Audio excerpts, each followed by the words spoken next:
Algunas historias no se apagan con el paso del tiempo. Vienen de un pasado lejano, pero laten con fuerza hoy. Son relatos de personas reales con dudas, miedos y una fe capaz de mover lo imposible. Cada historia bíblica es una ventana a otro tiempo y un reflejo del nuestro. Nos muestran errores que aún cometemos, decisiones que todavía transforman y verdades que siguen desafiando lo que creemos. En la brújula bíblica abrimos esas páginas antiguas para darles voz en el presente. Descubrimos el pulso humano detrás de cada profeta, rey o mujer valiente, y cómo sus pasos pueden guiar los nuestros. Quizá lo que escuches aquí confirme lo que siempre has creído. O tal vez despierte preguntas nuevas que te lleven a buscar más. Sea cual sea tu punto de partida, este viaje es para ti. Acompáñanos, suscríbete y activa la campanita para no perderte ninguna de nuestras historias, porque cada relato que contamos puede acercarte a la verdad o mostrarte un camino que no habías visto antes. Este es el lugar donde la fe y la historia se encuentran, donde el pasado ilumina el presente. Bienvenido, bienvenida a la brújula bíblica. El latido quebrado. Cuando la gloria abandonó el santuario.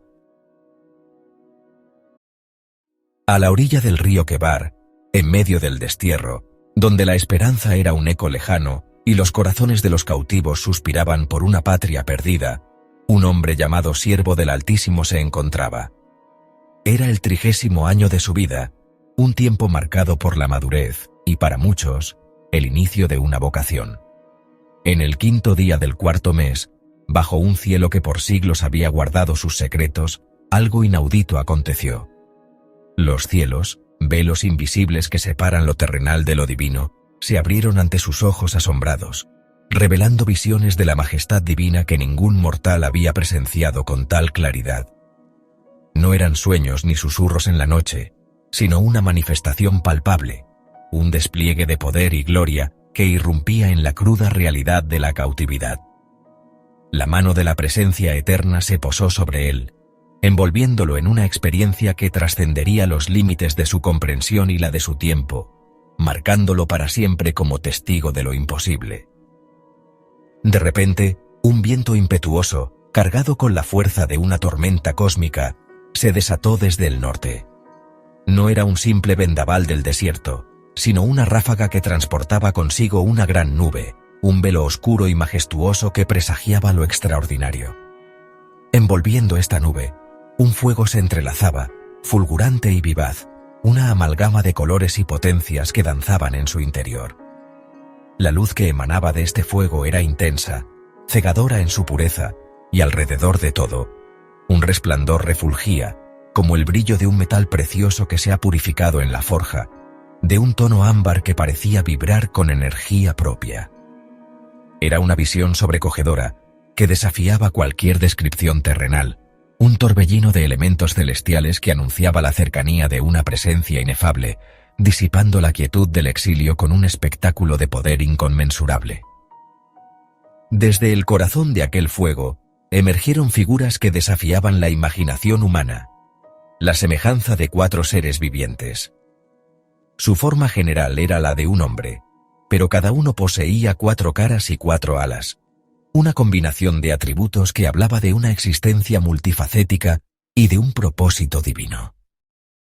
Sus pies eran rectos, erguidos con una estabilidad imponente, y la planta de sus pies se asemejaba a la pezuña de un becerro, brillando con el resplandor de un bronce pulido.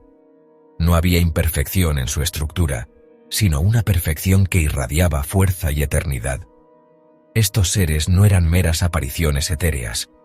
Tenían una presencia física, majestuosa, y de una solemnidad que envolvía el aire con un silencio reverencial, anunciando la llegada de un séquito celestial, preparados para revelar un mensaje trascendental.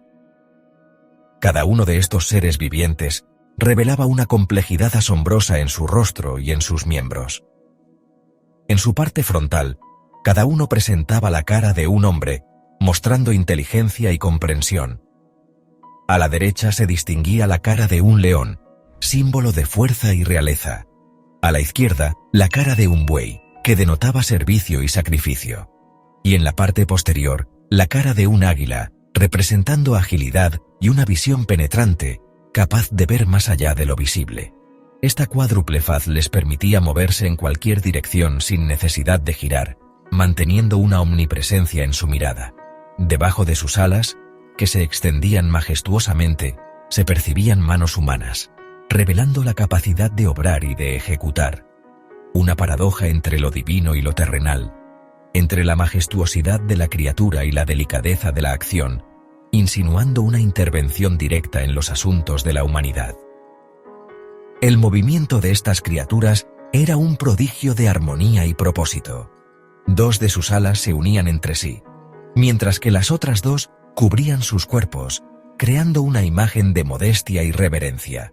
Cada una avanzaba siempre hacia adelante, sin desviaciones ni titubeos, como si estuvieran guiadas por una voluntad única e inquebrantable. Cuando se desplazaban, el sonido de sus alas resonaba con la potencia de muchas aguas, el estruendo de un ejército en marcha, o el clamor de un oráculo que hablaba con autoridad. Cuando se detenían, sus alas se plegaban, y un silencio expectante llenaba el espacio, solo roto por una voz que resonaba desde el firmamento que se extendía sobre sus cabezas. Su avance no era errático, sino un desfile calculado de poder y gloria, un testimonio viviente de la disciplina divina y la obediencia perfecta a un designio mayor que el entendimiento humano. Junto a estos seres vivientes, una visión complementaria y no menos asombrosa se manifestaba, la de ruedas. Cada criatura tenía una rueda junto a sí, y su apariencia era como la de una piedra de berilo, brillante y translúcida, un símbolo de pureza y valor. Pero lo más sorprendente era su construcción. Una rueda estaba incrustada dentro de otra rueda, formando una estructura interconectada y enigmática que desafiaba la lógica de la ingeniería conocida. Esta configuración les permitía moverse en cualquiera de sus 4 direcciones sin tener que girar sobre su propio eje, una demostración de una fluidez y una versatilidad sin igual. Sus aros eran altísimos y pavorosos, infundiendo un sobrecogedor respeto, y estaban llenos de ojos alrededor, una multitud de pupilas que observaban en todas direcciones, insinuando una conciencia omnidireccional y una vigilancia incesante sobre la creación. La relación entre los seres vivientes y las ruedas era de una simbiosis perfecta, un vínculo inquebrantable que revelaba la presencia de una misma fuerza impulsora. El espíritu de los seres vivientes residía también en las ruedas, una conexión intrínseca que explicaba su movimiento unificado. Cuando las criaturas se movían, las ruedas se movían con ellas. Cuando se detenían, las ruedas permanecían inmóviles, y cuando se elevaban de la tierra, las ruedas ascendían a su lado, porque el mismo aliento de vida que animaba a los seres vivientes estaba en ellas. No era una mera coincidencia, sino una coreografía divina, una manifestación de que todo en esta visión estaba dirigido por una única voluntad, un solo propósito. Esta unidad de acción y espíritu subrayaba la omnipotencia del que dirigía esta procesión celestial, donde cada elemento era un engranaje perfecto en el mecanismo de la manifestación divina. Por encima de las cabezas de los seres vivientes, se extendía una vasta expansión, una especie de firmamento que brillaba con la pureza y la pavorosa claridad de un cristal. Era una cúpula resplandeciente, que separaba el espacio inferior del reino superior, infundiendo asombro y reverencia. Y debajo de este firmamento, las alas de los seres vivientes se desplegaban, emitiendo un sonido formidable, semejante al estruendo de muchas aguas, el potente murmullo de un océano indomable. Cuando se detenían y sus alas se replegaban, se oía una voz profunda y autoritaria que resonaba desde lo alto, una voz que hablaba con la fuerza de un ejército, la voz de un oráculo que no podía ser ignorado, llenando el aire con una expectativa solemne, preparando el escenario para la revelación de una verdad aún más sublime. Y sobre este firmamento cristalino, que se extendía majestuosamente por encima de sus cabezas, apareció la semejanza de un trono, labrado con el resplandor de una piedra de zafiro.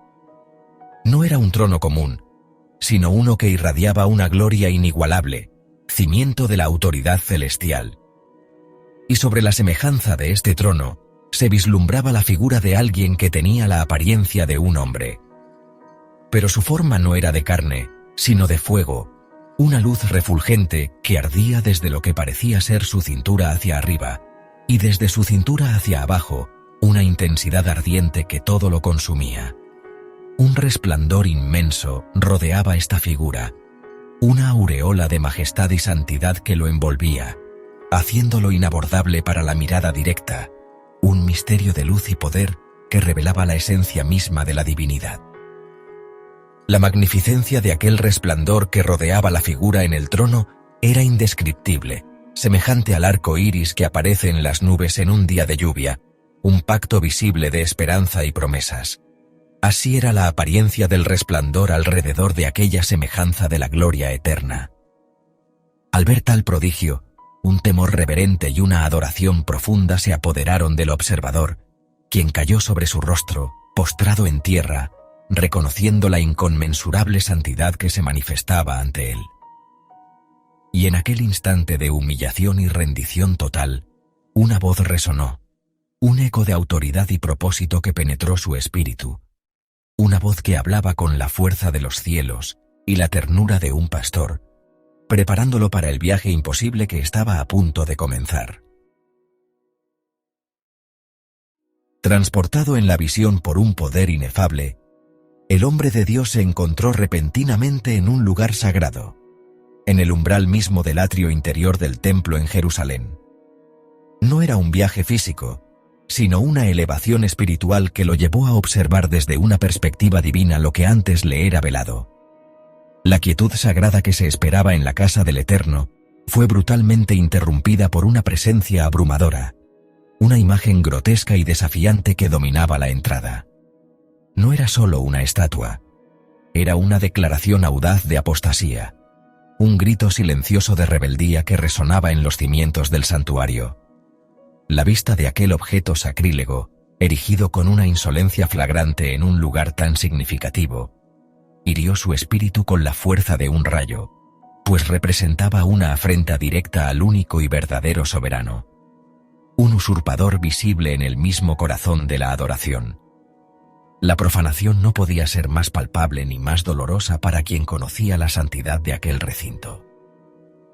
Esta imagen del celo no era un ídolo cualquiera, su nombre mismo revelaba la profundidad de la provocación. Se erigía como un competidor directo al Dios de Israel, desafiando la exclusividad de su adoración y su soberanía sobre su pueblo. La teología detrás de esta visión es profunda.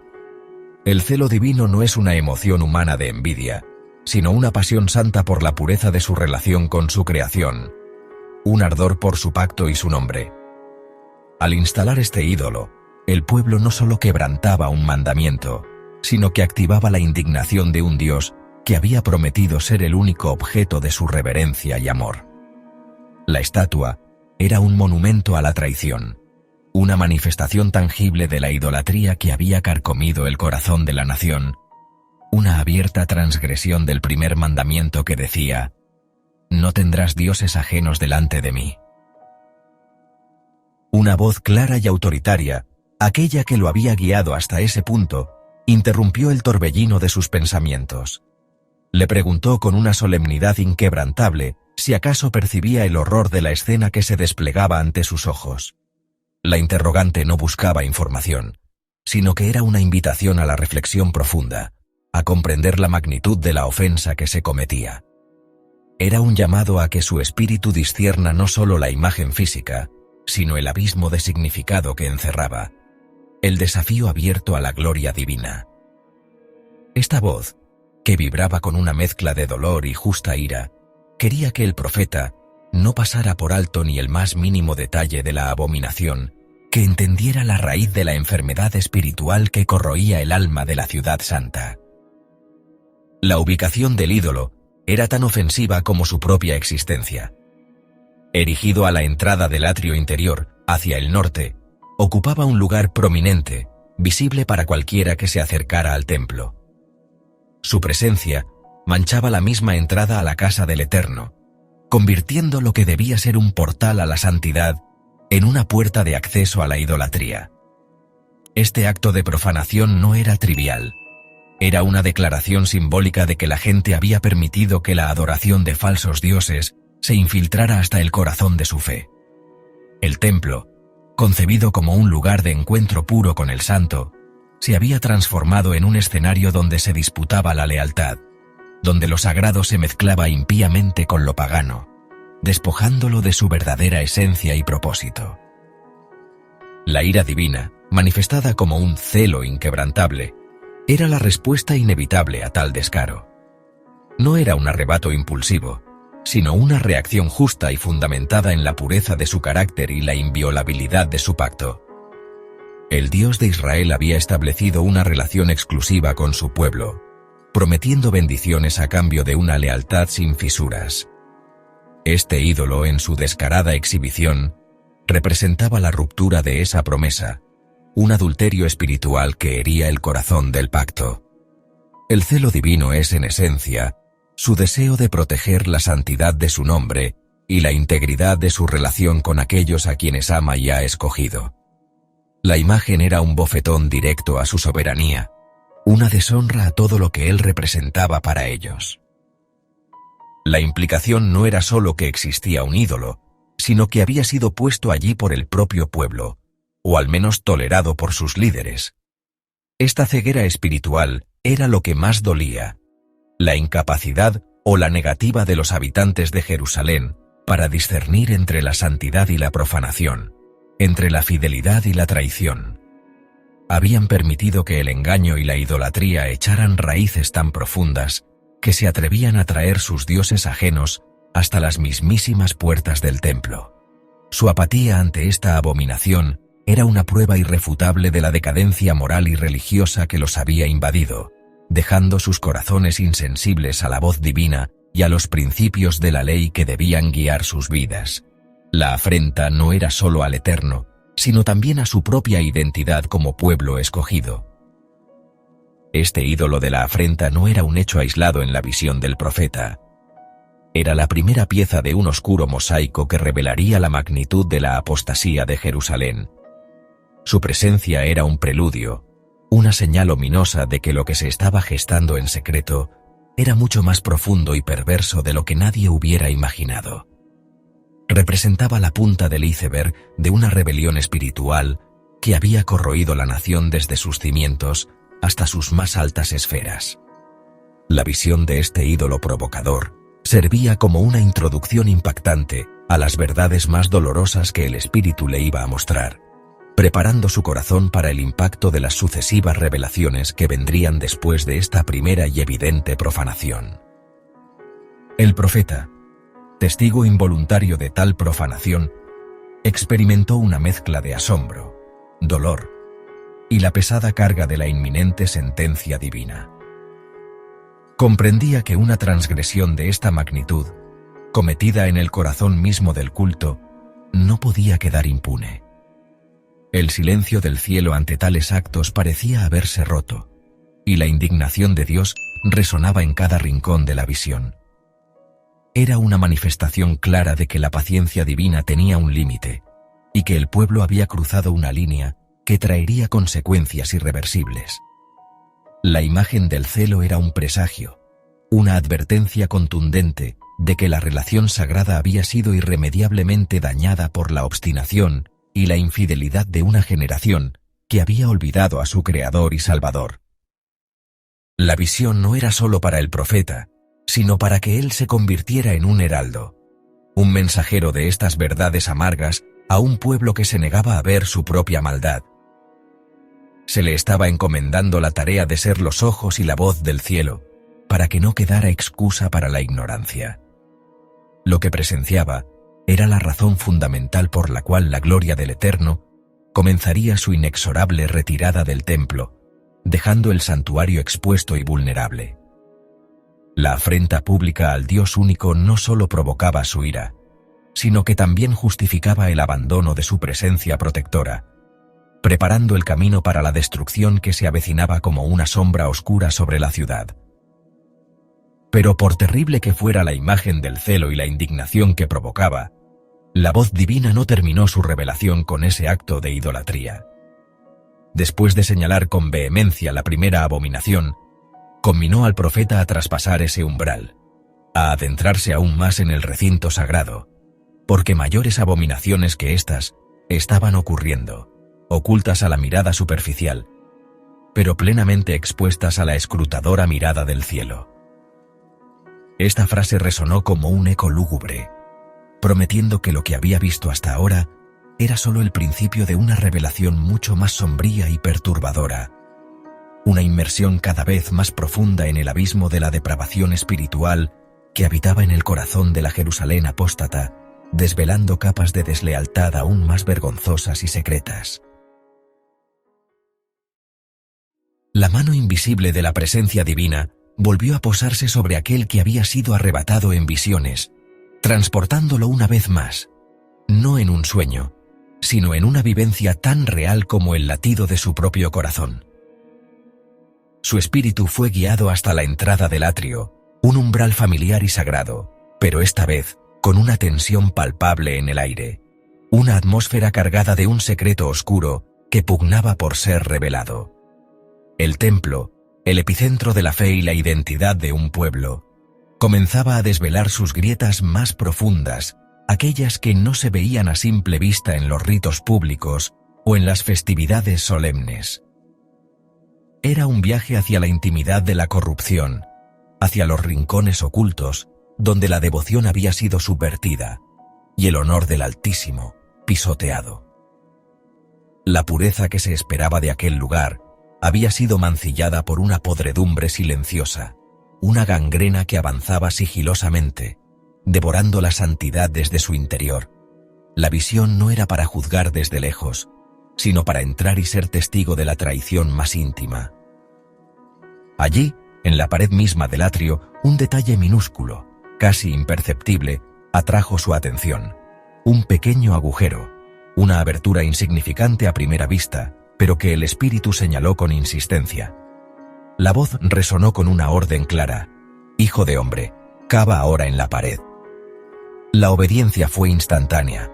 La fe se impuso sobre la perplejidad. Sus manos, impulsadas por una fuerza ajena, comenzaron a excavar en la mampostería, y con cada pedazo de arcilla y piedra que caía, la forma de una puerta oculta emergía. No era una entrada principal, ni una de las conocidas, era un acceso clandestino, una boca secreta que se abría hacia un espacio desconocido, un pasadizo que revelaba una dimensión de hipocresía que ni siquiera en sus peores pesadillas hubiera imaginado. La existencia de tal abertura en un lugar sagrado era, en sí misma, una transgresión, una confesión muda de que algo prohibido se escondía deliberadamente. La voz volvió a resonar, esta vez con una solemnidad inquebrantable que heló el alma del vidente. «Entra y ve las malvadas abominaciones que éstos hacen allí». El aliento se le cortó al traspasar el umbral de aquella puerta secreta. La oscuridad, espesa y pegajosa, parecía absorber la poca luz que se filtraba desde el atrio. El aire, denso y viciado, no traía el aroma de las ofrendas puras, sino un olor acre, mezclado con la humedad de la piedra y algo más, algo putrefacto que era difícil de identificar. A medida que sus ojos se acostumbraban a la penumbra, una escena grotesca y perturbadora comenzó a tomar forma ante él. Un espectáculo que desafiaba toda concepción de santidad y decencia en el lugar que había sido edificado para el Altísimo. Era un golpe a la vista, un asalto a la fe, que revelaba la profundidad de la apostasía. Lo que vio esculpido en las paredes de aquella cámara secreta era una galería de lo prohibido, una colección de pesadillas petrificadas que desafiaban la ley misma que Israel había recibido. Toda forma de reptiles y bestias abominables, y todos los ídolos de la casa de Israel, estaban esculpidos en la pared alrededor. Criaturas reptantes con miradas vacías, bestias quiméricas que representaban cultos paganos de tierras lejanas, símbolos de deidades ajenas que habían sido proscritas por generaciones. Cada figura tallada no era una mera decoración, sino una declaración de idolatría, un testimonio mudo de la infidelidad.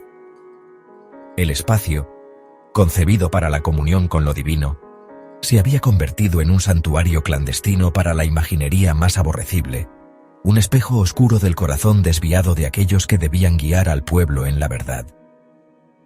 Y en medio de aquella profanación visual, la escena se tornó aún más devastadora. No eran solo las imágenes, sino las figuras vivientes que las adoraban. Delante de ellos estaban 70 varones de los ancianos de la casa de Israel. 70. El número era simbólico de la totalidad de la nación, de sus líderes, de aquellos que ostentaban la sabiduría y la autoridad espiritual. Eran los pilares de la comunidad, los guardianes de la ley, los maestros de la tradición. Pero allí, en la penumbra sofocante de aquella cámara oculta, sus rostros arrugados por la experiencia y la sabiduría pública, se contorsionaban en un acto de adoración secreta a las abominaciones que se alzaban ante ellos. Su presencia era un eco doloroso de la traición más profunda, la de quienes debían ser faros de luz y se habían convertido en arquitectos de la oscuridad. Entre los 70, una figura sobresalía, no por su prominencia, sino por la mención explícita de su nombre, dándole un rostro a la traición: Jaazanías, hijo de Safán. Y Jaazanías, hijo de Safán, en medio de ellos. Esta inclusión personalizaba el horror, transformando la abominación generalizada en una tragedia individual con nombres y linajes. El hombre, probablemente un líder respetado o una figura de influencia, se encontraba en el corazón de la apostasía, liderando o al menos participando activamente en el rito profano. Su presencia no era un accidente, sino una elección deliberada, una renuncia consciente a la herencia sagrada de su pueblo. La sola mención de su identidad amplificaba el sentido de la corrupción institucionalizada, revelando que incluso las familias más honorables no estaban exentas de la mancha del pecado oculto. La devoción, tan distorsionada como era, no carecía de ritual. Cada uno con su incensario en su mano, y subía una espesura de incienso ennublado. El humo aromático, que en el altar principal era un símbolo de oraciones elevándose hacia el Eterno, aquí se transformaba en una nube asfixiante de ofrendas a la oscuridad. El dulce aroma del incienso se mezclaba con el hedor de la apostasía, creando una atmósfera irrespirable, un sacrilegio palpable que llenaba cada rincón de la cámara. La intensidad de su adoración era innegable. No era un acto casual o una mera curiosidad, sino un ritual ferviente, ejecutado con la misma seriedad y fervor que se esperaba en el templo puro. Aquel humo ascendía, no para invocar bendición, sino para sellar el pacto con la infidelidad, un testimonio ardiente de su rebelión.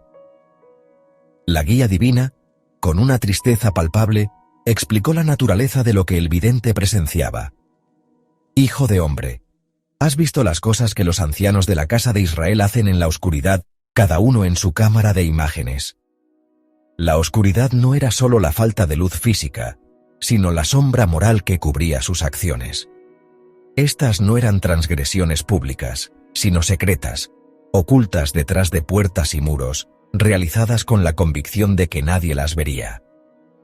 Cada anciano, en su propia cámara de imágenes, había cultivado un espacio privado de apostasía, un microcosmos de idolatría personal que, sumado, conformaba la corrupción masiva de la élite espiritual. La fachada de piedad que mantenían ante el pueblo se desmoronaba en este espacio clandestino, revelando la profunda hipocresía que carcomía el corazón de la nación. La justificación de sus acciones, sus pensamientos más íntimos, fueron revelados, añadiendo una capa de amargura a la visión. Porque dicen ellos, no nos ve el Eterno ha abandonado la tierra. Esta creencia era la raíz de su audacia, la justificación de su pecado. Se habían convencido de que la presencia divina se había retirado, que el Altísimo ya no prestaba atención a los asuntos de su pueblo o, peor aún, que simplemente no existía de una manera activa y justiciera. Esta ceguera espiritual Esta negación de la omnipresencia y la omnisciencia divina les permitía entregarse a sus abominaciones sin temor, creyendo que sus actos en la oscuridad permanecerían sin castigo, ocultos a la mirada de quien todo lo ve. Era una arrogancia trágica, un autoengaño que los llevaba al borde de la destrucción. La escena dejaba al vidente con un peso inmenso sobre el alma. No era solo la visión de ídolos o ritos paganos. Era la exposición de una traición profunda, la putrefacción moral en el corazón mismo de la estructura religiosa y social. Los que debían ser los guardianes de la fe, los mediadores entre el Altísimo y el pueblo, eran, en secreto, los principales arquitectos de su decadencia espiritual.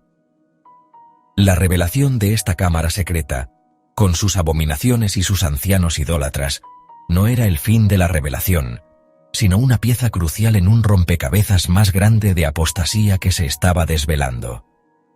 Era un escalofriante testimonio de hasta dónde había llegado la infidelidad, y una premonición de que aún quedaban mayores abominaciones por ser mostradas, cada una más dolorosa y aterradora que la anterior. La gloria aún se demoraba, pero su partida se sentía ya inminente. Una mano intangible, pero de fuerza inmensa, se extendió y tomó al profeta por un mechón de su cabeza, elevándolo con una velocidad asombrosa, más allá de la comprensión humana o las leyes de la física. El espíritu lo transportó con la súbita ferocidad de un águila que rapta a su presa, llevándolo de la desolada ribera del río Quebar, en la lejana tierra de Caldea, hasta los muros de Jerusalén. Esta travesía imposible, en un instante que desafiaba el tiempo y el espacio, lo depositó en el corazón mismo de la ciudad santa, en medio de la vorágine de la vida cotidiana, pero con una visión única, otorgada por lo divino. Allí, frente a las puertas del templo, el profeta experimentó una disonancia profunda. La magnificencia de la gloria que había presenciado en su visión inicial, un despliegue deslumbrante de luz y poder inigualable, contrastaba ahora con la palpable oscuridad espiritual que se cernía sobre el lugar más sagrado de la nación, una oscuridad invisible para muchos, pero nítida para los ojos del espíritu. La ciudad vibraba con la aparente normalidad, ajena a la advertencia silenciosa que el espíritu le revelaba, preparando el escenario para las profundas revelaciones de una ceguera aún más interna. Al llegar al umbral del templo, donde la vida bulliciosa de Jerusalén se mezclaba con la santidad prometida, el espíritu le señaló un lugar específico, un asiento de celos, que desataba una indignación divina indescriptible. Era un punto focal en la entrada misma, una provocación que no podía pasarse por alto, aunque muchos parecían hacerlo. La multitud se movía a su alrededor, absorta en sus rutinas y devociones superficiales, sus rostros reflejando una mezcla de piedad formal y una inconsciencia preocupante. Para ellos, quizás, aquella presencia ofensiva se había vuelto parte del paisaje, un elemento más en la compleja tapicería cultural que justificaban. El profeta, sin embargo, con la agudeza que solo la guía divina puede conferir, comenzó a percibir que la fachada de religiosidad pública ocultaba una verdad mucho más siniestra. Cada paso dentro de los atrios del templo revelaba capas de indiferencia y compromiso, un velo que cubría la verdadera condición del corazón de un pueblo que, en su ceguera, empezaba a creer que sus transgresiones pasaban desapercibidas. Con la urgencia de una revelación ineludible, la voz le indicó: «Mira ahora hacia el norte». Al dirigir su mirada hacia esa dirección específica, en la misma entrada de la puerta del altar, se encontró con una visión perturbadora: el ídolo de celos, una ofensa mayúscula erigida en un lugar que debía ser exclusivo para la adoración pura. No era un ídolo oculto en las sombras, sino una figura prominente, casi desafiante, a la vista de todos los que entraban o salían del recinto sagrado. Su sola presencia era un testimonio silencioso de la gradual erosión de los principios sagrados, una manifestación tangible de la ceguera espiritual que había invadido los corazones de la nación. La indiferencia de la gente ante esta abominación era aún más elocuente que el ídolo mismo. Se había normalizado lo profano, integrado lo inaceptable en su rutina religiosa.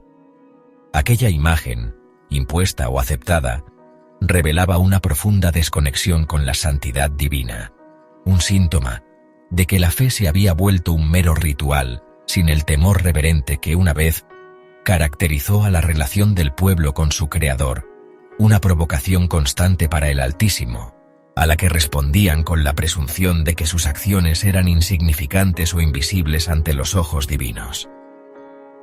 Pero la visión de este ídolo público era solo el preludio, una superficie que apenas raspaba la profundidad de la iniquidad.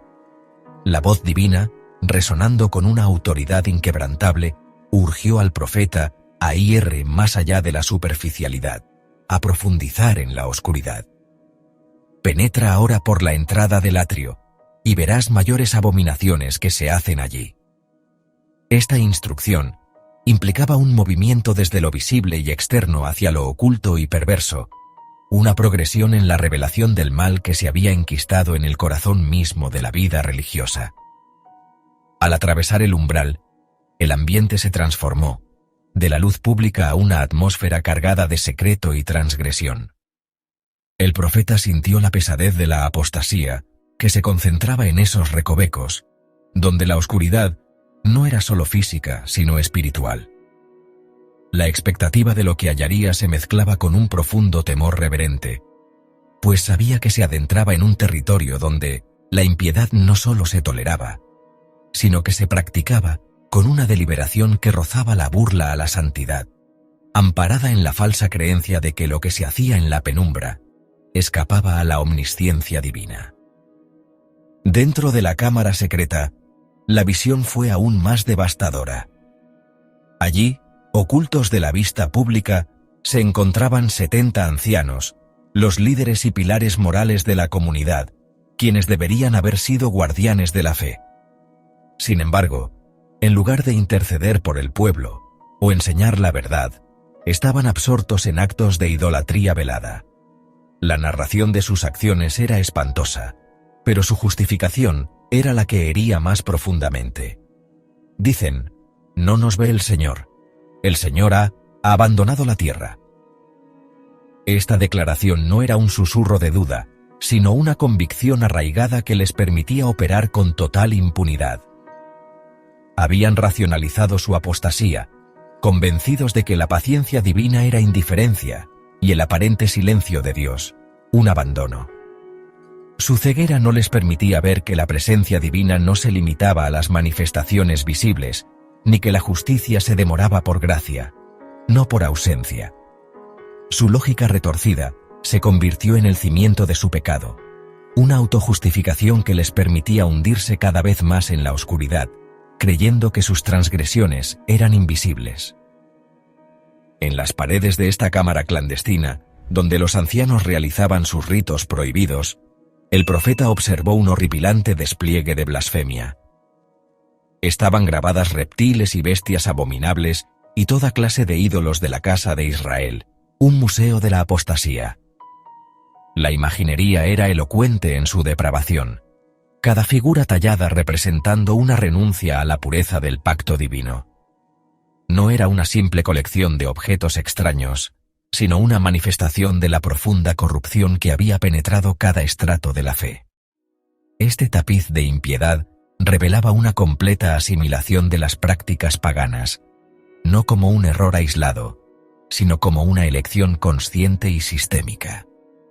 Mientras se entregaban a estas prácticas, los ancianos mantenían la ilusión de que su oscuridad era impenetrable, su secreto inquebrantable. Se habían envuelto en una ceguera autoimpuesta, creyendo que la penumbra de la habitación les otorgaba inmunidad, y que el Dios que les había dado la tierra y la ley, ahora, por alguna razón, no podía ver las abominaciones que se cometían en su propia casa. En medio de esta atmósfera cargada de sacrilegio, el profeta presenció a cada uno de los 70 ancianos en el acto de quemar incienso. Era una escena de profunda ironía y tragedia. El incienso, símbolo de oración y adoración, que debía ascender a la presencia divina como una fragancia agradable, se ofrecía ahora a estas imágenes repugnantes. Entre ellos, un hombre llamado Shazanías, con su incensario en la mano, destacaba como un emblema de esta traición. Su acto no era una simple ofrenda, sino una perversión del ritual sagrado, una mofa de la devoción legítima. La escena revelaba una hipocresía desgarradora.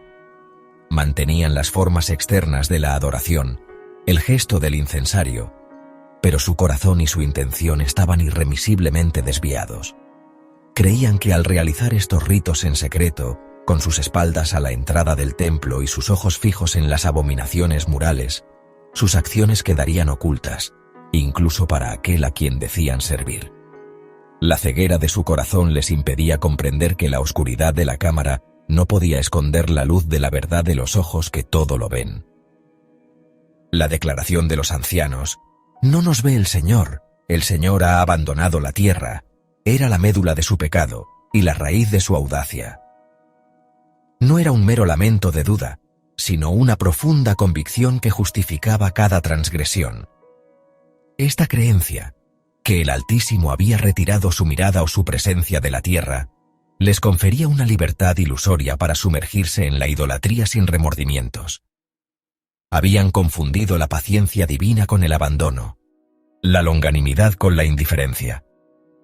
Su propia ceguera espiritual los llevó a proyectar una imagen de un Dios ausente, un creador desinteresado de las acciones de su pueblo. Tal convicción no solo les permitía practicar abominaciones, sino que también les infundía una peligrosa sensación de seguridad, como si la oscuridad de sus corazones pudiera eclipsar la omnisciencia divina.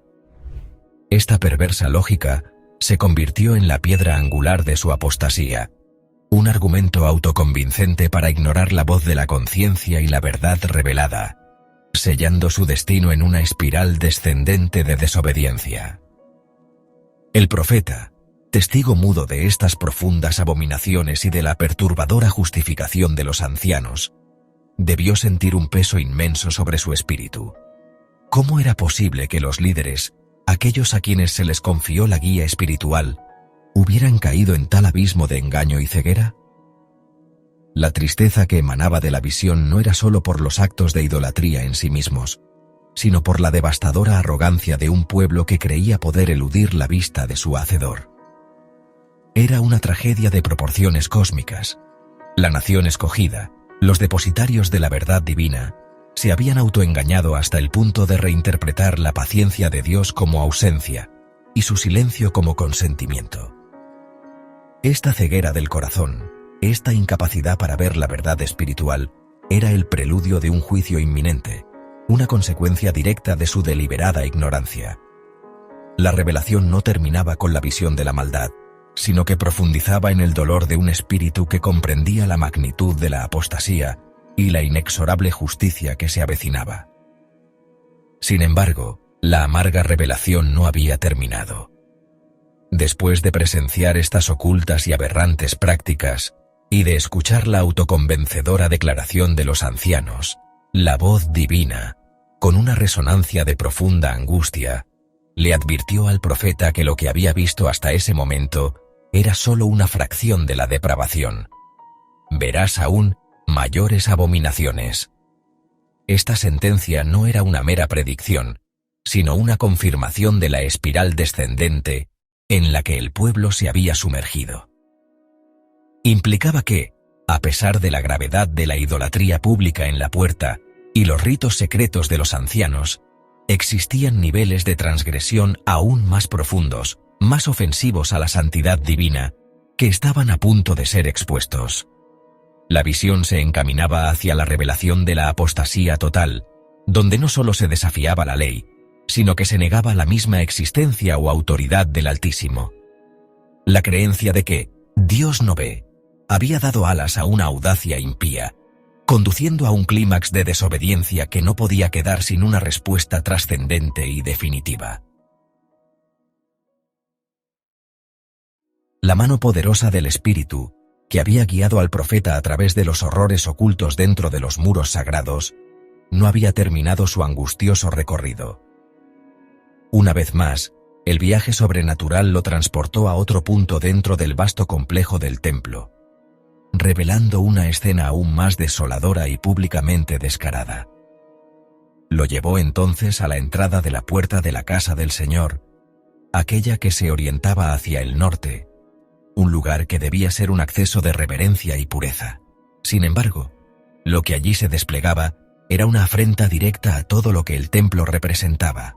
El aire, que debería vibrar con oraciones y alabanzas al Altísimo, estaba cargado de un lamento rítmico y prolongado, un sonido de profundo dolor que no era de arrepentimiento, sino de una devoción oscurecida por la idolatría, un eco sombrío que perforaba el corazón de la santidad del lugar.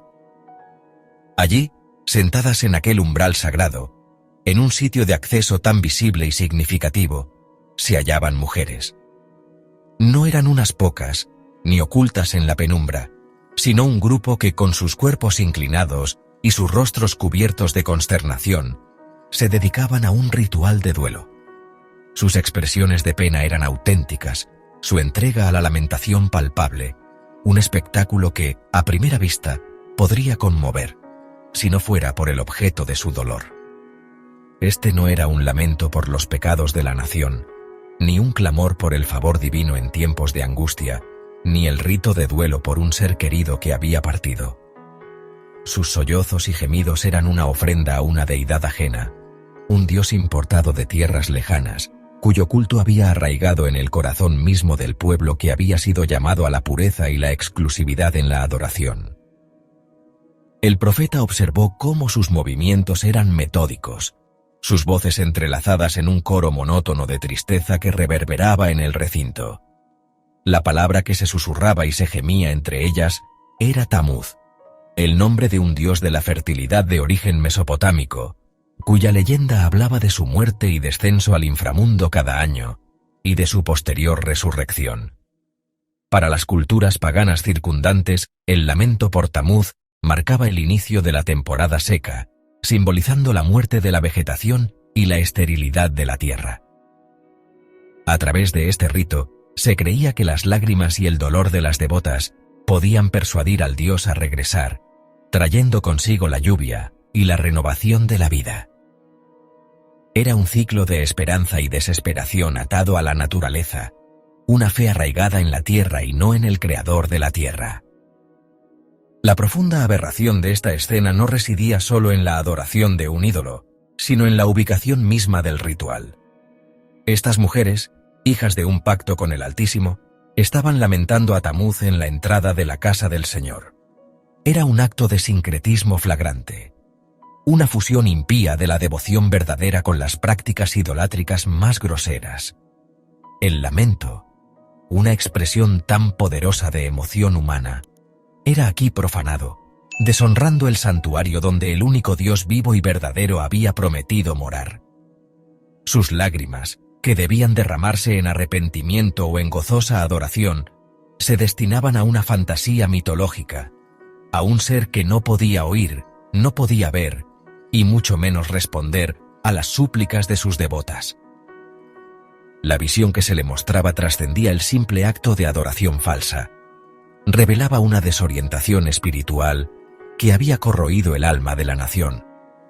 Estas mujeres, quienes deberían haber sido pilares de fe en sus hogares y en la comunidad, se habían convertido en instrumentos de una adoración extraña y ofensiva. Su dolor por Tamuz no era solo un rito vacío, sino un testimonio de un corazón que se había apartado de la fuente de vida y había buscado consuelo en manantiales secos. La investidura emocional en esta deidad extranjera reflejaba una profunda ceguera espiritual, una incapacidad para discernir la majestad del Señor que había liberado a su pueblo de la esclavitud, de la vacua promesa de un Dios agrícola que solo podía ofrecer un ciclo repetitivo de muerte y renacimiento. El culto a Tamuz, arraigado en la antigua Sumeria, se había propagado por todo el cercano Oriente, seduciendo a muchos con sus promesas de fertilidad y abundancia. Era una narrativa mítica que hablaba de una deidad joven, hermosa, y de un ciclo vital que imitaba el de las estaciones. Su muerte era llorada con gran teatralidad y desesperación, a menudo con ayunos y lamentos rituales, en un intento de influir en el destino agrícola de la comunidad. Ver tales prácticas infiltrarse en el pueblo del pacto, y peor aún, realizarlas dentro del perímetro del templo, era la máxima expresión de cómo las fronteras entre lo sagrado y lo profano se habían derrumbado por completo. La cultura babilónica, con sus múltiples dioses y sus ritos sensuales, había invadido no solo las costumbres, sino también la espiritualidad de aquellos que debían ser un faro de luz para las naciones.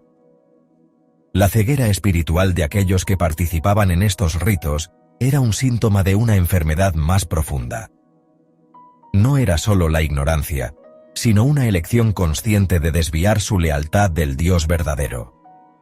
Las lágrimas derramadas por Tamuz eran un reflejo de un corazón endurecido, incapaz de llorar por la gloria que se desvanecía, por el pacto que se rompía, o por la inminente ira del Todopoderoso.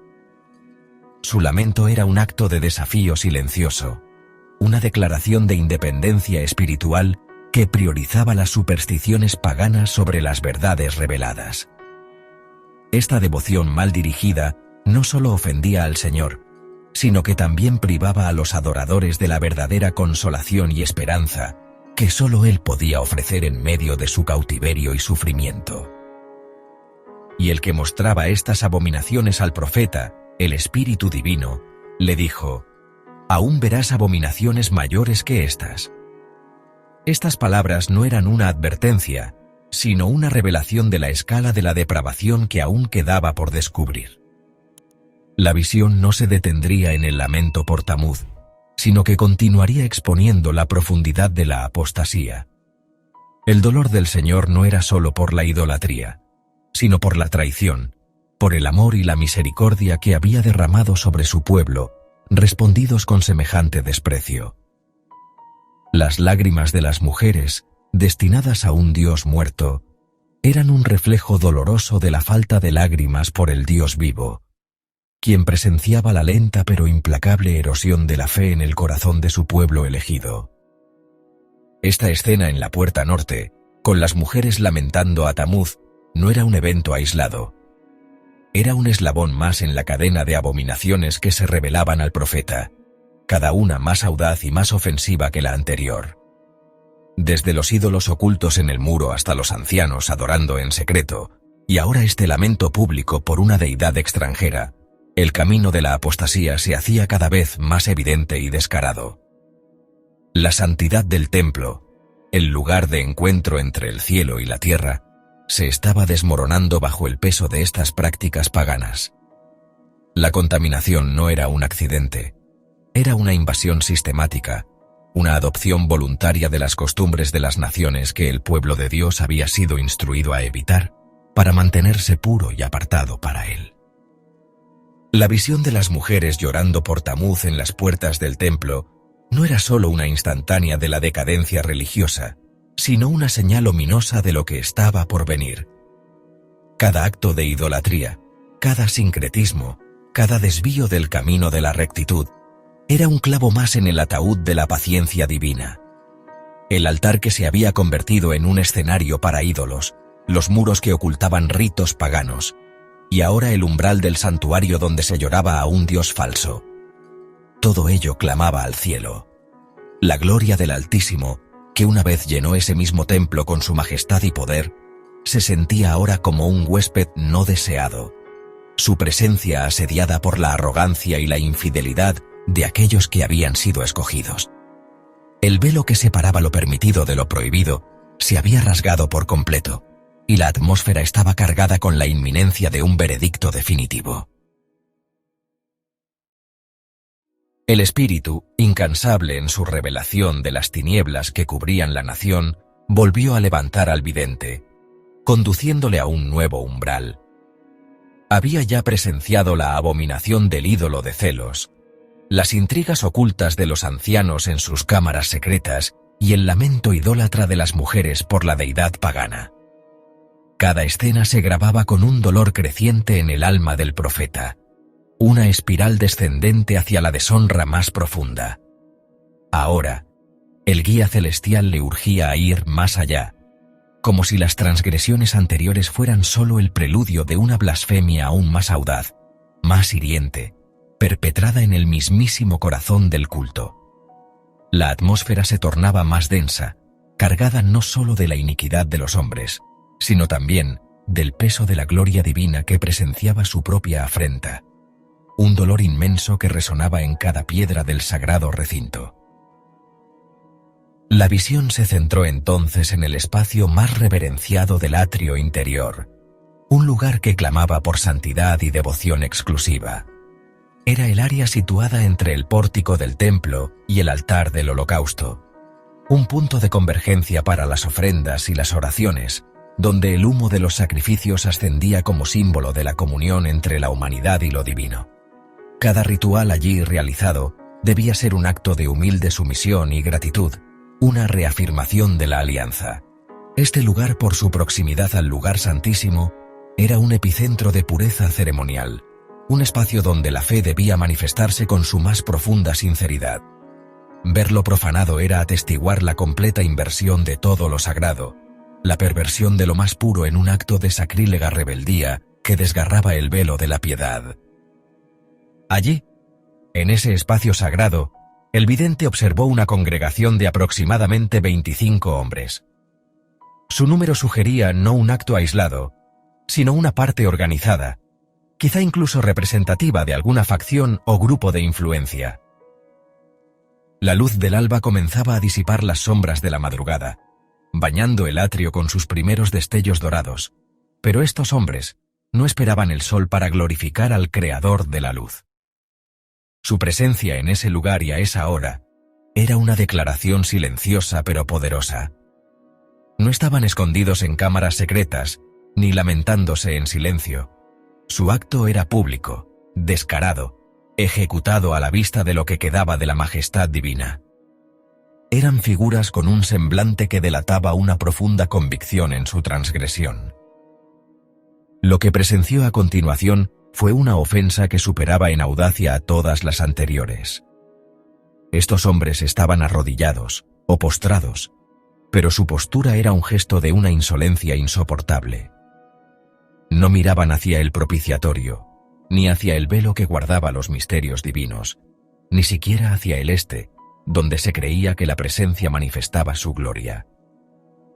Sus espaldas estaban vueltas hacia el templo, ese monumento tangible de la presencia del Eterno en medio de su pueblo.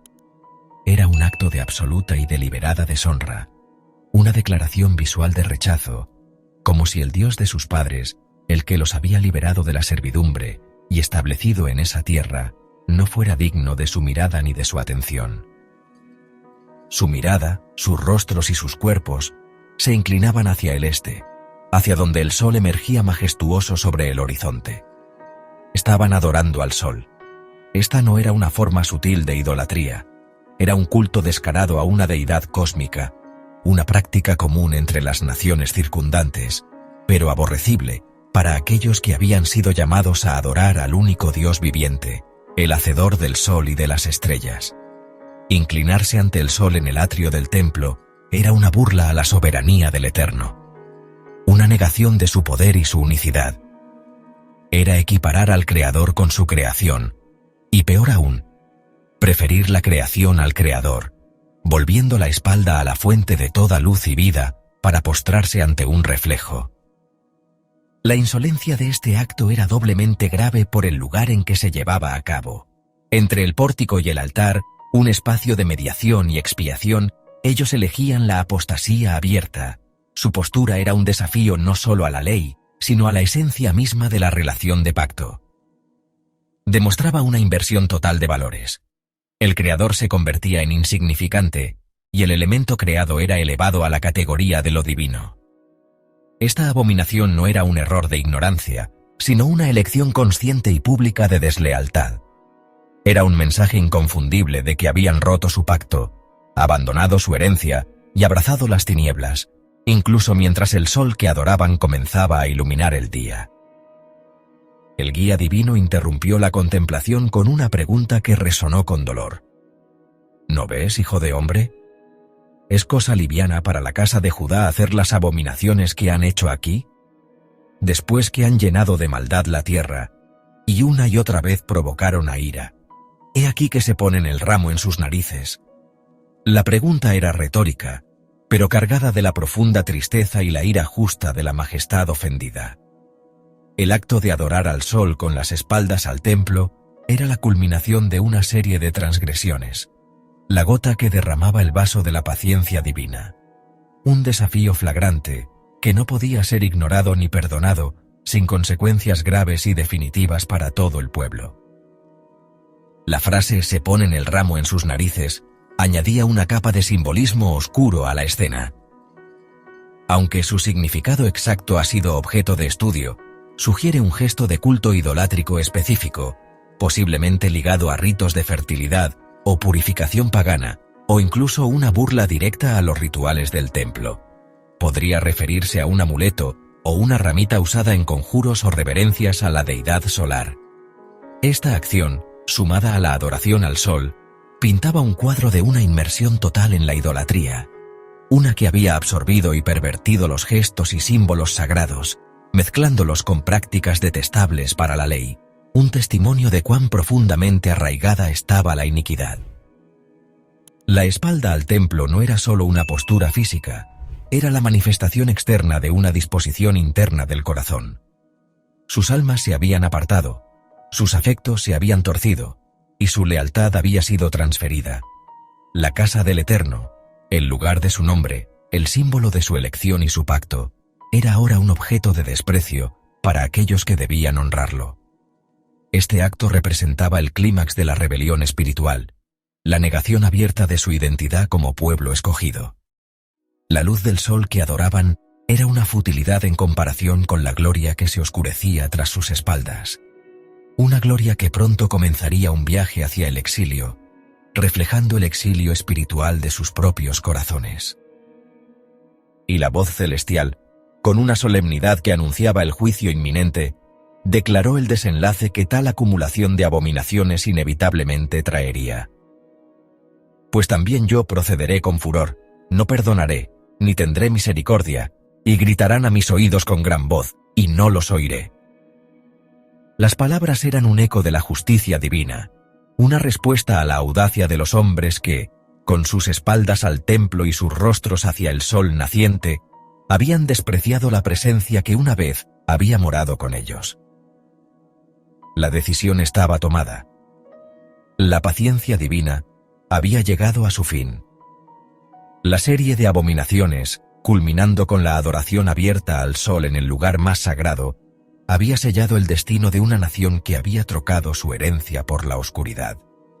La gloria que una vez había prometido protegerlos comenzaba a batir sus alas, preparándose para una partida que dejaría un vacío irreparable en el corazón de un pueblo que se había olvidado de su Creador. En la antesala de una sentencia ineludible, aquel que fue transportado en espíritu percibió el clímax de una apostasía que superaba todo lo visto hasta entonces. Tras presenciar las cámaras secretas de idolatría, el llanto ritual por deidades extranjeras y la profanación sutil, ahora se le mostraba la cúspide de la afrenta, una herida directa en el corazón mismo de la santidad. No eran ya los pecados ocultos o las prácticas importadas de lejanas tierras lo que se revelaba, sino una audacia impía que desafiaba abiertamente la presencia divina. La paciencia de lo alto había sido probada hasta límites insospechados, y lo que se manifestaba ante los ojos espirituales del vidente no era solo una transgresión, sino una declaración abierta de rechazo, un acto deliberado que gritaba desafío desde el lugar que más debería haber honrado al Altísimo, precipitando así un lamento en el cielo, y un quebranto insondable en el latido mismo de la gloria que habitaba entre ellos.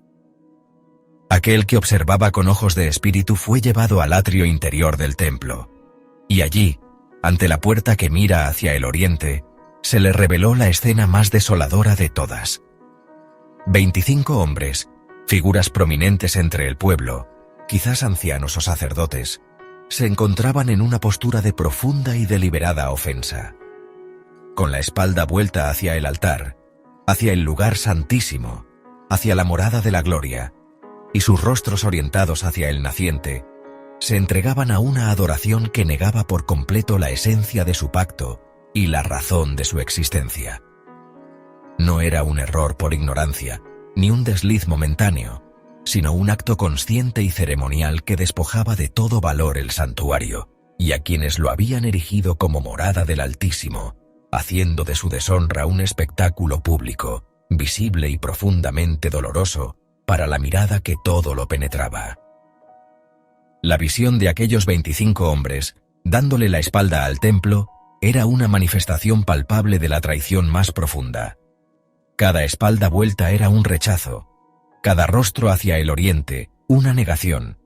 Este gesto no era meramente simbólico, era la materialización de un corazón endurecido que había olvidado su origen, su propósito y la mano que lo había sostenido. Era como si, con cada movimiento, repudiaran la historia de su liberación, la voz que los había guiado en el desierto y la promesa de una herencia eterna. Habían reemplazado al Creador del universo con la creación misma, invirtiendo el orden divino de adoración y respeto. La implicación de este acto iba más allá de la blasfemia. Era un quiebre deliberado del vínculo más sagrado, un olvido voluntario de la presencia que les había dado identidad y refugio, dejando el santuario despojado de su honor ante los ojos del Espíritu. En ese preciso instante, la abominación alcanzó su punto álgido. Aquellos hombres, con sus espaldas al templo, inclinaban sus cuerpos en veneración directa hacia el sol naciente. Era el culto estelar, una práctica pagana condenada desde los albores de su fe, elevándose ahora desde el corazón de la ciudad santa, en las mismas inmediaciones del lugar donde se manifestaba la gloria. Ellos me han provocado a ir a una y otra vez, resonaba la voz divina en la mente del vidente, mientras la escena se grababa con fuego en su percepción. Este acto, el de adorar al sol, símbolo de deidades extranjeras y falsas promesas, no solo profanaba el espacio sagrado, sino que también representaba el colmo de la ingratitud y la ceguera espiritual. No solo se habían apartado, sino que habían elegido un ídolo tangible y visible como su nuevo objeto de adoración, reemplazando la luz eterna por una estrella creada, en un acto que se erigía como la mayor abominación. El impacto de esta visión no se limitaba a la revelación de un pecado, sino que penetraba en la profunda tristeza y el dolor de Dios. Esta no era una ira fría o distante, sino la aflicción de un padre traicionado por sus hijos, de un esposo abandonado por su amada. Las abominaciones acumuladas, desde los ídolos escondidos en las paredes hasta el culto público al sol, no eran incidentes aislados, sino heridas punzantes que desgarraban el tejido de la relación divina con su pueblo. Cada acto de idolatría era un rechazo, cada profanación un olvido, y en esta última escena, el vuelco de espaldas y la adoración al astro rey se convertían en una bofetada directa a la majestad del Altísimo, provocando un sufrimiento divino que se manifestaba en la inminencia de una justicia que no podía ser demorada, pues el santuario había sido herido hasta lo más íntimo. La pregunta que se cernía en el aire espiritual pesada y solemne era: ¿harán una mayor abominación que esta?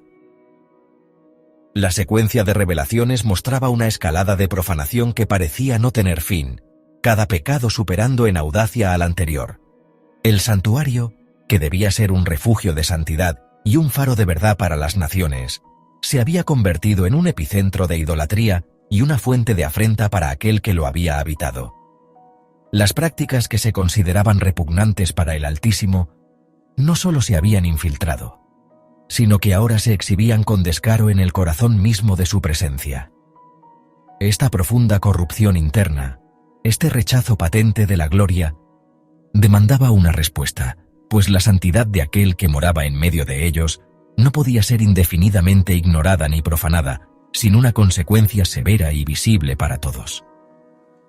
El vidente pudo percibir la creciente impaciencia divina, no como una rabieta humana, sino como la justicia que se eleva ante la flagrante violación de pactos y la persistente afrenta a la santidad. La voz interior, que ya había anunciado los castigos por las abominaciones menores, ahora proclamaba que la hora de la retribución había llegado. Ellos me irritan constantemente en mi rostro. Se escuchaba una frase que evocaba la imagen de una confrontación directa, de una provocación sin límites. Ante tal despliegue de desafío, la mano divina no podía permanecer inactiva. La respuesta sería proporcionada a la magnitud de la ofensa, y el dolor causado a la divinidad se traduciría en un juicio que buscaría purificar el santuario y redimir la gloria ultrajada, dejando claro que su presencia no podía ser objeto de burla impunemente. La ceguera espiritual del pueblo era tan profunda que, a pesar de todas sus transgresiones, continuaban sus vidas creyendo que el Eterno no ve, ni el Eterno ha abandonado la tierra. Esta autojustificación era la más trágica de todas las ilusiones, una venda sobre los ojos que les impedía ver el abismo al que se dirigían. Habían invertido el orden moral y espiritual, creyendo que sus actos quedaban impunes, ocultos de la mirada divina. Este pensamiento no solo era un insulto a la omnisciencia, sino que también reflejaba la dureza de un corazón que se había apartado tan radicalmente que había perdido la capacidad de reconocer la presencia divina, incluso cuando ésta se manifestaba entre ellos. La creencia de que Dios era ajeno a sus pecados era, en sí misma, una abominación que profundizaba el dolor de aquel que sí los veía y cuyo espíritu había sido afligido una y otra vez. La escena final de esta serie de revelaciones sobre las abominaciones dejaba entrever un desenlace inevitable. La gloria que había prometido habitar en medio de su pueblo, la presencia que había sido su escudo y su fortaleza, ya no podía coexistir con tal nivel de profanación. La acumulación de ídolos, la adoración a deidades extranjeras, el desprecio por el santuario y finalmente la adoración abierta al sol, eran como un grito que expulsaba la santidad de su propio hogar. El latido quebrado del santuario se hacía eco de la inminente partida, no por capricho divino, sino como la dolorosa consecuencia de un pueblo que, con cada abominación, había erigido un muro más alto entre sí mismo y aquel que los había llamado a ser santos, preparando el escenario para una separación que marcaría un antes y un después en su historia y en la relación de lo humano con lo divino. Así, la revelación de la mayor abominación no era solo un recuento de pecados, sino una preparación para el siguiente y más devastador evento. Las transgresiones, desde las más secretas hasta las más descaradas, habían llegado a un punto de no retorno, saturando el ambiente espiritual de una impureza insoportable para la presencia santa. La persistencia en tales actos de rebeldía, la creencia de que podían desafiar impunemente al cielo, había sellado el destino del santuario y de la ciudad. El dolor de la divinidad ante esta afrenta no era solo un sentimiento, sino el presagio de una acción inminente, una respuesta de justicia que manifestaría el costo de haber abandonado el camino de la santidad. El vidente comprendía que la gloria, aunque tardaba en irse, ya había comenzado su lento y doloroso retiro, sus alas aleteando con pesar ante la oscuridad que ahora envolvía el corazón de un pueblo ingrato y obstinado. La visión se intensificaba con una claridad desgarradora, mientras el vidente contemplaba el epicentro de la majestad divina. Observaba cómo un ser, ataviado con vestiduras de lino resplandeciente, recibía una orden trascendental.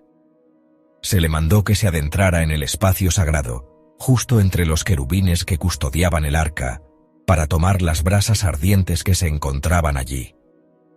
Aquel fuego, purificador y devastador a la vez, no era un mero elemento. Representaba la inquebrantable justicia del Altísimo, un fuego que había de ser esparcido sobre la ciudad profanada, marcando el inicio de un juicio ineludible. Cada chispa, cada fulgor de esas brasas era un presagio de la ira divina que se cernía sobre un pueblo que había olvidado sus pactos, sumido en una ceguera espiritual autoinducida. El aire se cargaba con una tensión palpable, una mezcla de reverencia y pavor, a medida que este mensajero celestial avanzaba. su paso resonando con la solemnidad de un veredicto final. La escena entera era un telón de fondo para la revelación más dolorosa, la inminente partida de la presencia que había sido el corazón y el alma de su nación por siglos, una señal inequívoca de que las abominaciones habían colmado la paciencia divina y que el lazo sagrado estaba a punto de romperse con una fractura irreversible, dejando atrás solo el eco de una protección desvanecida. Fue entonces, con una lentitud que desgarraba el alma, que la gloria del Altísimo comenzó su movimiento. Se elevó con majestad impresionante, no desde el interior más profundo del santuario, sino desde la superficie del querubín que había estado custodiando la entrada, para posarse con un peso etéreo sobre el umbral del templo. El vidente fue testigo de cómo cada centímetro de este desplazamiento se cargaba de un significado funesto. El resplandor que emanaba de la presencia divina llenaba el recinto, pero ya no era un fulgor de protección y bendición, sino el resplandor de una despedida inminente, un brillo que iluminaba la desolación venidera. El sonido de las alas de los querubines, descrito previamente como el estruendo de un ejército, ahora parecía ser el murmullo de un lamento cósmico, un adiós a un lugar que había sido profanado por la idolatría y la indiferencia. La misma estructura del templo parecía gemir bajo el peso de esa decisión irrevocable, mientras la presencia sagrada se desprendía lentamente de su morada terrenal, dejando una estela de asombro y de un vacío que se presentía abrumador. Acompañando esta majestuosa, aunque dolorosa, procesión, estaban los seres vivientes, los mismos que se habían revelado en visiones anteriores. Estos 4 seres, con sus múltiples rostros de querubín, hombre, león y águila, y sus alas que cubrían sus cuerpos, ahora se movían en perfecta sincronía con la gloria. Junto a ellos, las ruedas interconectadas, altas y temibles, llenas de ojos, giraban sin esfuerzo, sin desviarse en ninguna dirección, siempre en perfecta alineación con el espíritu que las animaba. Eran la manifestación de la omnipotencia y la omnisciencia divinas, una maquinaria celestial que reflejaba la perfección inquebrantable de su creador. Los aros de las ruedas, tan altos que inspiraban temor, parecían contener la sabiduría de los siglos, mientras que los ojos que los salpicaban sugerían una vigilancia constante, una conciencia plena de cada acción y cada pensamiento en la creación. Su movimiento era un testimonio silente de que, aunque la presencia se retirara, el control y la soberanía del Altísimo permanecían incólumes, un recordatorio de que esta partida no era un acto de debilidad, sino de una justicia soberana. Con una solemnidad que trascendía el tiempo, la gloria se movió junto a los querubines hacia el lado oriental del templo. Era un peregrinaje lento, cada paso cargado de la inmensidad del juicio que se estaba desplegando. Desde el umbral, la presencia se desplazó metódicamente, arrastrando consigo el peso de una historia milenaria de pactos y promesas rotas. El vidente observaba, impotente, cómo el santuario se iba vaciando de su esencia más sagrada, convirtiéndose en una estructura de piedra y cedro, hermosa en su diseño, pero carente de la vida que le había dado su verdadero propósito. El silencio que acompañaba el movimiento de los seres celestiales era más elocuente que cualquier grito, una mudez que auguraba el desamparo que sobrevendría. Los pilares del templo, que antaño habían sostenido el resplandor de la presencia, ahora parecían inclinarse con el pesar de una carga insoportable, presenciando la retirada de lo que una vez había sido su razón de ser, la manifestación visible del favor divino. A medida que avanzaba esta procesión celestial, una profunda certeza se grabó en la mente del que observaba. Los seres vivientes que portaban la gloria no eran otros que los querubines, aquellas majestuosas criaturas que había visto en su visión inicial junto al río Quebar. Esa confirmación resonó con una doble punzada de asombro y dolor. Asombro por la revelación de la identidad de estos guardianes celestiales, y dolor al comprender que eran ellos los instrumentos de una separación tan definitiva. Sus cuerpos, el sonido de sus alas y la compleja interconexión con las ruedas Todo era una reafirmación de su poder y su papel en el despliegue del juicio divino. La distinción entre las visiones se desdibujaba, y la magnitud de la escena se consolidaba. La gloria del Altísimo, flanqueada por sus más poderosos custodios, estaba ejecutando una sentencia que había sido pronunciada tiempo atrás, un eco de la santidad ultrajada.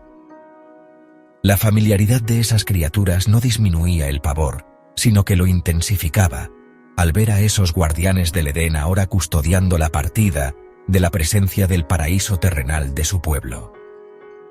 El punto de no retorno se alcanzó cuando la gloria del Altísimo finalmente se elevó por completo del umbral de la casa.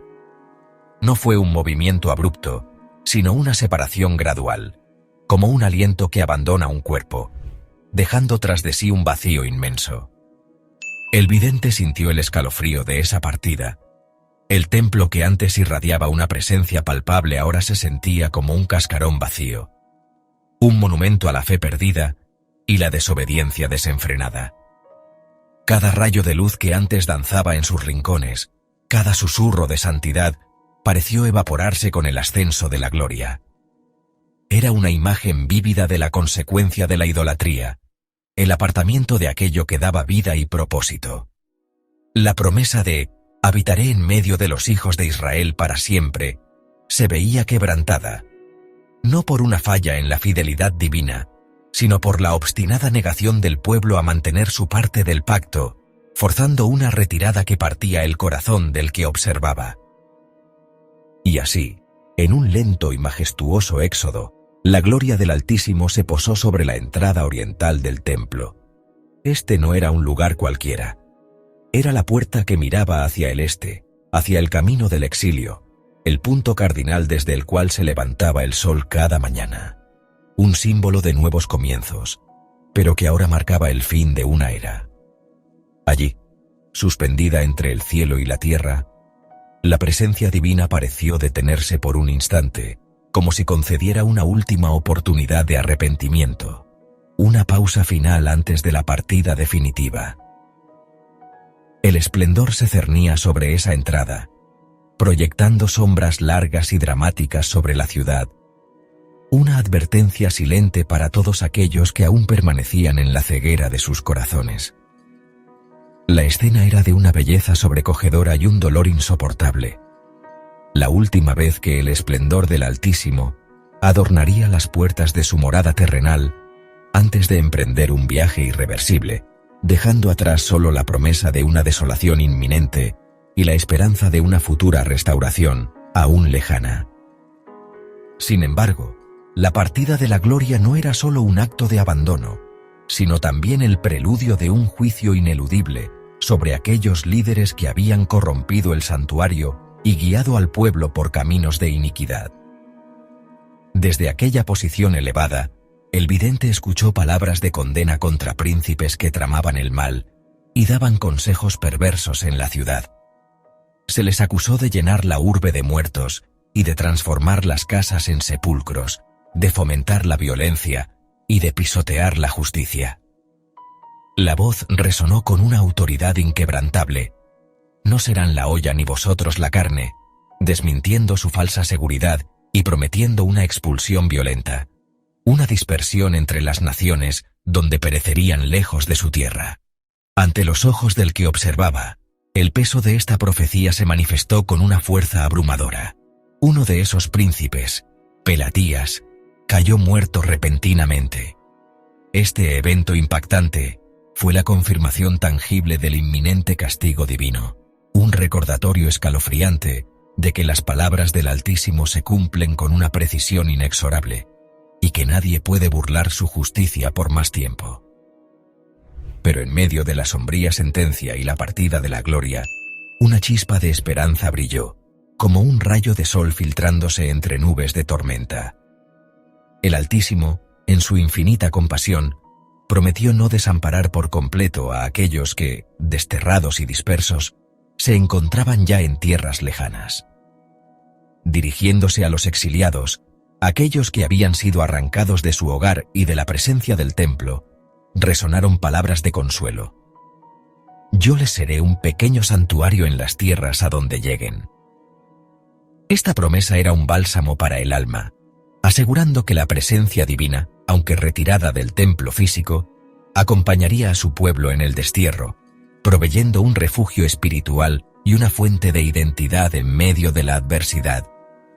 Era un pacto renovado en el corazón, una preparación para un futuro regreso donde se les daría un nuevo espíritu y un corazón de carne, arrancando de ellos el corazón de piedra que los había llevado a la apostasía, una luz en la oscuridad del exilio. Finalmente, la gloria del Altísimo, después de haberse posado en la puerta oriental, se elevó de la ciudad, un espectáculo final y desgarrador. Ascendió majestuosamente sobre el monte que se encuentra al este de la ciudad, un punto de referencia que domina el paisaje, observando una última vez la urbe que había sido su morada y ahora se preparaba para el juicio. El resplandor se fue atenuando a medida que se alzaba en los cielos, disolviéndose gradualmente en la inmensidad del firmamento, dejando tras de sí un rastro de luz y un vacío inmenso. El vidente sintió el peso de esa partida, la inconfundible sensación de que el pacto sagrado, visiblemente, había sido suspendido. La majestuosidad de la escena se mezclaba con la tragedia de una ausencia que transformaría la historia de su pueblo para siempre. El aire vibraba con el eco de lo que había sido y ya no era, dejando una profunda sensación de pérdida y la expectativa latente de lo que el futuro, sin la presencia visible del Altísimo en su medio, traería a la nación.